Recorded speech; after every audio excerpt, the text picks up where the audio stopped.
Now, the topic before us is what types of goods or services were often traded in a traditional barter system. In a traditional barter system, different types of goods and services were exchanged. The types of goods or services exchanged depended on the region, the community, and the available resources. Now we will give below some examples of those items, goods which were frequently exchanged in the traditional barter system. First is agricultural products, fruits, vegetables, crops, livestock. Livestock means animals such as cows, buffaloes, donkeys, natural resources such as marbles, etc. Handcraft items such as jewelry, pottery, services, carpentry, construction work, labor work, food and consumables such as salt, spices,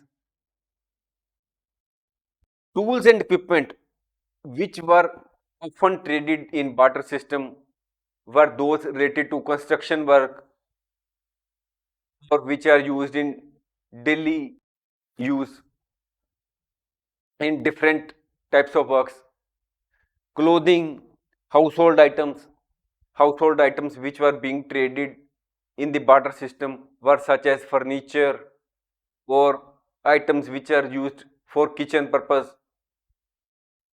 medicines and herbs. In the past, various types of goods were in the knowledge of the persons, certain persons which were having some medicinal properties. They were also being exchanged in return for other items.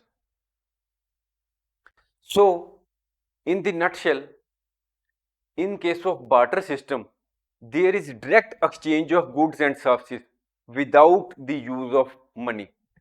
But in the case of monetary system, money is being used as a medium of exchange so that we can buy or sell the goods. Due to the various shortcomings of barter system, money is now being used for exchange of, for buying and selling of goods and services. Thanks for watching. If you like our course, please spare some time to give a star rating to our course.